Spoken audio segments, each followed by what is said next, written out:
Hello అండి, అందరికీ నమస్తే. Welcome back to our channel home making ముచ్చట్లు. ఎలా ఉన్నారు? అందరూ బాగున్నారా? నేను కూడా బాగున్నాను. ఈరోజు అయితే ఇంకొక మంచి వ్లాగ్తో మీ ముందుకైతే వచ్చేసాను అనమాట. ఇంక ఇది వచ్చేసరికి ఉదయాన్నే, ఇంకా తెలిసిందే కదా, ఉదయం అంటే టిఫిన్లు, లంచ్ బాక్సుల కోసం ప్రిపేరింగ్ అంతా కూడా ఉంటుంది. ఇంక ఈరోజు టిఫిన్ కోసం దోశ అయితే చేస్తున్నా. ఇంకా దాంట్లోకి పల్లీ చట్నీ ప్రిపేర్ చేసుకుంటున్నా, పచ్చిమిర్చి వేసి. మనకి రెస్టారెంట్ స్టైల్లో చట్నీ రావాలి అంటే కొద్దిగా శనగబెడలు కూడా వేసి బాగా దోరగా వేయించేసి మనము ఈ చట్నీలో కలిపి బాగా మెత్తగా మిక్స్ చేసి పోపు పెట్టేసుకున్నాం అనుకోండి, మనకి రెస్టారెంట్ స్టైల్లో చట్నీ అనేది రెడీ అవుతుంది. చాలా టేస్టీగా ఉంటుందన్నమాట. ఇంక ఇక్కడ వచ్చేసరికి వంకాయ కర్రీలోకి నేను మసాలా కోసం ప్రిపేర్ చేసుకుంటున్నా. హాట్ వాటర్ కాంచి పెట్టేసుకొని ఒకేసారి మనం తాగలేం కదా, ఒక 2 గ్లాసులు అలాగా వర్క్ చేసుకుంటూ అప్పుడప్పుడు కొద్దిగా వాటర్ కనుక తీసుకుంటూ ఉన్నాం అనుకోండి, మనం హాట్ వాటర్ కూడా ఎక్కువగా తాగేసేయచ్చు అనమాట.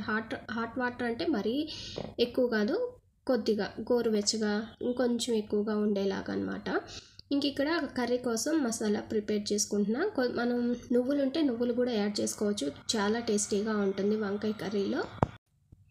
మనకి వంకాయలు కలర్ చేంజ్ అవ్వకుండా ఉండాలంటే ఉప్పు వేసి మనం వంకాయల్ని కట్ చేసి వేసేస్తాం కదా, అది వాటర్ అనేది చేంజ్ అవుతుంది. అప్పుడు మనము వాటిని ఒకసారి కడిగేసి మరలా ఇంకొక వాటర్ పట్టి పెట్టి దాంట్లో సాల్ట్ వేసామనుకోండి, మనకి వంకాయలు ఎన్ని గంటలు అలా ఉంచినా సరే మనకి కలర్ చేంజ్ అవ్వకుండా, కరుణ ఎక్కకుండా, టేస్ట్ అనేది చేంజ్ అవ్వకుండా ఉంటుందన్నమాట. ఇంక ఇక్కడ వచ్చేసరికి ఇంకా కర్రీ అయితే ప్రిపేర్ చేసుకుంటున్నా. అల్లం కూడా వేసుకుంటే మనకి టేస్ట్ అనేది బాగుంటుందన్నమాట. ఇది ఎలా ప్రిపేర్ చేశాను అన్నది నేను షార్ట్ వీడియోస్లో షేర్ చేశాను. ఒకసారి ఎవరికైనా ఇంట్రెస్ట్ ఉంటే ఒకసారి చెక్ చేయండి, లేదంటే ఇంతకుముందు వ్లాగ్స్లో కూడా క్లియర్గా నేను షేర్ చేస్తున్నాను అనమాట. మన ఛానల్లో daily vlogs, organizing vlogs, cleaning vlogs అన్నీ కూడా షేర్ చేస్తూ ఉంటాను. ఇలాంటి వీడియోస్ ఇంట్రెస్ట్ ఉంటే ఒకసారి ఛానల్ని విజిట్ చేసి వీడియోస్ నచ్చితే ఛానల్ని సబ్స్క్రైబ్ చేసుకోండి. ఇంకా కర్రీ అయితే రెడీ అయిపోయింది. ఫైనల్గా కొత్తిమీర కూడా యాడ్ చేశాను. ఇంకా రైసు కర్రీ పెట్టేసి బయట ముగ్గు పెట్టి వచ్చేసాను అనమాట. ఇంకా ఆలోపంతా కూడా రెడీ అయిపోయాయి. ఇంక ఇక్కడ దోశ అయితే వేస్తున్నా. మా ఇంట్లో తెల్ల చట్నీ అయినా, అంటే పచ్చిమిర్చి చట్నీ అయినా, ఎండుమిర్చి చట్నీ అయినా, ఉల్లికారం ఏదైనా సరే చట్నీ దోశ మీద పోసి తినడం అలవాటు అనమాట. అది ఒక్క దోశ అయినా సరే అలాగా. ఇంకా పిల్లలు అయితే మొత్తం కూడా ఇలాగే పైన పూసుకొని అయితే తినేస్తారు చట్నీని. ఇంకా కిచెన్లో వర్క్స్ అన్నీ కంప్లీట్ చేసి కిచెన్లో వెజిల్స్ అన్నీ క్లీన్ చేసుకొని నీట్గా కౌంటర్ టాప్ మొత్తం కూడా క్లీన్ చేసుకున్న తర్వాత ఇంక ఈరోజు హాల్ క్లీనింగ్ అయితే పెట్టుకున్నాను. టైం తక్కువ ఉన్న వాళ్ళు, ఎక్కువ టైము ఇలా క్లీనింగ్ అది అంత చేయలేము అనుకున్న వాళ్ళు ఇంట్లో ఒక పార్ట్ని సెలెక్ట్ చేసుకొని డస్టింగ్ చేసుకున్నాం అనుకోండి, మన ఇల్లు ఒకేసారి డీప్ క్లీనింగ్ చేయాల్సిన అవసరం ఉండదు. ఎప్పటికప్పుడు కొత్తగా కనిపిస్తూ ఉంటుంది. ఇంకా ఆ విధంగానే నేను ఈరోజు హాల్ని అయితే క్లీన్ చేసుకుంటున్నా. ఇది క్లీన్ చేసుకోవడానికి పెద్ద టైం కూడా పట్టదు, జస్ట్ 15 మినిట్స్లో అయిపోతుంది అనమాట. ఇంక ఇక్కడ వచ్చేసరికి పేపర్స్ వేయకుండా నేను షీట్స్ అయితే వేసాను కదా, ఇవి వేయడం వల్ల మనకి డస్ట్ క్లీన్ చేసుకోవడం చాలా ఈజీ. జస్ట్ క్లాత్తో తుడిచేసుకుంటే డస్ట్ మొత్తం కూడా పోతుంది. ఇంక ఇక్కడ కొన్ని ఫ్లవర్స్ అయితే తీసుకొని ఉన్నాను, చాలా రోజులైంది తీసుకొని కూడా అమెజాన్లో. ఇలాంటివి 8 అయితే వచ్చాయన్నమాట. ఇంకా వాటిని ఈ విధంగా చాలా రోజుల నుంచి పక్కనే పెట్టున్నా, యూజ్ చేయలేదన్నమాట. సరేలే ఇప్పుడు యూజ్ చేద్దాము అని ఇక్కడ ర్యాక్లో అయితే సెట్ చేస్తున్నా. ఇంకా అక్కడున్న మాత్రం కొంచెం అటు ఇటు పెడుతున్నా, ఎక్కడ పెడితే బాగుంటుంది అని చెప్పి. ఇంకా ఫైనల్లీ ఇక్కడ కూడా ఒక ఫ్లవర్ వాజ్ పెడితేనే బాగుంటుంది అనిపించింది. ఇంకా ఈ విధంగా హాల్ని మొత్తం కూడా నీట్గా సర్దేసుకున్నాను అనమాట. ఇంక ఇక్కడ ఇంతకుముందు కిచెన్లో వేస్తున్నా కదా ర్యాక్ మీద ఈ షీట్, ఇంకా దాన్ని తీసేసాం కదా, తీసేసి గ్లాస్ పెట్టాం కాబట్టి ఆ షీట్ని ఇక్కడ వేసా, చెక్క మీద డస్ట్ పడకుండా ఉండడానికి. ఈ విధంగా అరేంజ్ చేసుకున్నాను. ఇంకా ఆ తర్వాత వాటి మీద ఫ్లవర్స్ అన్నీ కూడా పెట్టుకుంటున్నా.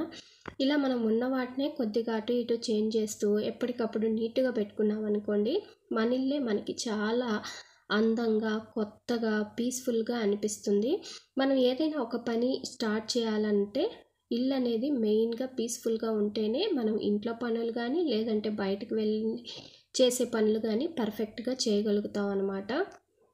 ఒకసారి మీరు మెస్సీగా ఉన్న ఇంటిని, నీట్గా ఉన్న ఇంటిని ఆ రోజు ఎలా గడుస్తుందో మనమే తెలుసుకోవచ్చు అన్నమాట.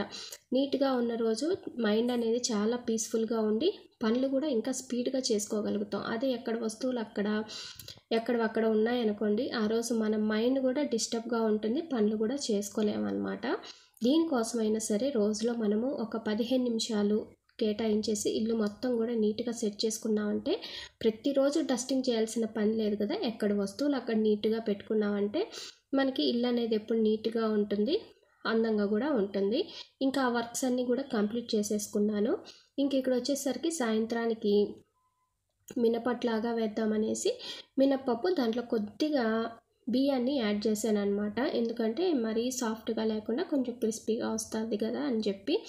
ఇంకా కొన్ని వెజిటేబుల్స్ ఆకుకూరలు కూడా ఉన్నాయి, వాటిని కూడా ఒలిచేసి ఎక్కడవక్కడ పెట్టేసుకుంటున్నా. ఆకుకూర అంటే ఇంకా ఈ కాలము పైన బాగానే ఉంటుంది కానీ కట్ట లోపల అంత మెత్తబడిపోయి ఉంటుంది, ఇసుక అంతా ఎక్కువ ఉంటుందన్నమాట. ఇంకా దాన్ని నీట్గా ఒలిచి బాక్స్లో స్టోర్ చేసి పెట్టుకోవాలి రేపైతే చేయడానికి. ఇంకా ఈవినింగ్ అయితే అయిందనమాట. ఇంకా బయట వర్షం అయితే బాగా పడుతుంది. ఇంక ఈరోజు టీ పెట్టేస్తున్నాను. ఇంకా పిల్లలు అయితే రాలేదన్నమాట.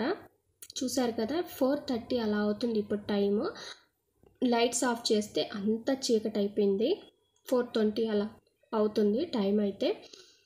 ఇంకా చల్లగా ఉంది కదా, నాకైతే టీ తాగాలనిపించింది. ఇంకెలాగో వాళ్ళు టీ తాగరు కదా, పాలే కదా అని చెప్పేసి నేనైతే పెట్టుకుంటున్నాను. వర్షం అయితే పడుతూ ఉంది, ఉదయం పడింది, మధ్యలో గ్యాప్ ఇచ్చిందనమాట. మళ్ళీ ఇప్పుడైతే స్టార్ట్ అయింది. అదేందో స్కూల్కి వెళ్ళే టైంలో, స్కూల్ నుంచి వచ్చే టైంలో ఖచ్చితంగా పడుతుందన్నమాట ఈ వర్షము. ఇంకా ఉదయం బట్టలు కూడా వర్షం ఉన్నా సరే బట్టలు మిషన్కి వేసి ఆరేసాను. ఇంకా ఈరోజు అయితే నా వల్ల ఒక నష్టం అయితే జరిగిందనమాట. అదేంటంటే మనకి గొడుగు ఉంటుంది కదా, గొడుగు ఓపెన్ చేసిన తర్వాత అది ముచ్చేటప్పుడు గట్టిగా ముడవకుండా ఉందన్నమాట. అలా ఒక 5 మినిట్స్ ట్రై చేశాను, రాలా. ఇంకొకసారి గట్టిగా అనేసరికి అది ఇరిగిపోయిందనమాట. అంటే పైన స్ప్రింగ్ ఉంటుంది కదా, పైన స్ప్రింగ్కి ఆ సైడు ఈ సైడు బ్లాక్గా మనకు కనిపిస్తూ ఉంటాయి కదా, ఆ సైడ్ ఉన్నటువంటి బ్లాక్ది ఇరిగిపోయిందనమాట. అనవసరంగా పోయింది. ఇప్పుడు మనకు గొడుగు కొనాలన్నా 300 అలా అవుతుంది. కానీ ఏం చేయలేము, ఒక్కొక్కసారి మనం ఎంత చేసినా సరే పొయ్యే కడిపోతూనే ఉంటాయి. ఇంక ఇక్కడ కూర్చొని నేనైతే టీ అయితే తాగుతున్నా. నేనైతే టీ కానీ కాఫీ కానీ చాలా చాలా హాట్గా ఉండాలన్నమాట. పొగలు వస్తూ ఉంటేనే నాకు తాగాలనిపిస్తుంది, లేదంటే అస్సలు తాగాలనిపించదు అనమాట. అదేందో నాకు ఒక పానకంలాగా అలా అనిపిస్తుంది. ఇంక ఇక్కడ గొడుగులు పెట్టున్నాయి కదా, చెప్పాను కదా, దీంట్లో కనిపించే ఈ బ్లూ కలర్గా ఉండేది ఇంకా విరిగిపోయింది అనమాట. ఇంక ఇక్కడ మినప్పప్పు నానబెట్టేసి ఉన్నాను కదా, వాటిని అయితే మిక్సీకి వేసుకొని వడలాగా కాకుండా ఇలా వేసేస్తాను అనమాట. చిన్న చిన్న బాల్స్ లాగా. నూనె కొంచెం ఎల్లోయిష్గా ఉంది, ఇంతకుముందు మనుబులు చేస్తున్నా కదా శనగపిండి వేసి. ఇంకా అది డీప్ ఫ్రై చేయడం వల్ల ఆయిల్ కూడా కలర్ అయితే వచ్చేసింది. మనం ఆయిల్ అనేది 1-2 సార్లే డీప్ ఫ్రైకి యూస్ చేయాలి, తర్వాత ఇంకా మామూలుగా కూరల్లో యూస్ చేసుకోవచ్చు. ఎక్కువ సార్లు చేసామనుకోండి టాక్సిన్స్ అనేవి వస్తాయి, అదే హెల్త్కి అంత మంచిది కాదు కదా. అందుకనేసి నేను 2 సార్లకి డీప్ ఫ్రైకి యూస్ చేస్తాను, ఇంకా తర్వాత కర్రీస్లోకి యూస్ చేస్తాను.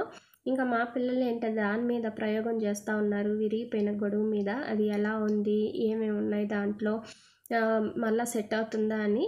ఇంకా అదైతే మన వల్ల కాదు కదా, మనం ఏమి దానికి స్పెషల్గా రెడీ చేయడానికి కొన్ని ఐటమ్స్ ఉంటాయి, అవైతే మన దగ్గర ఉండవు కాబట్టి ఇంకా దాన్ని అయితే ఏం చేయలేదు, పక్కన పెట్టేసాము. ఇంకా రొట్టె కూడా వేసేసాను అనమాట.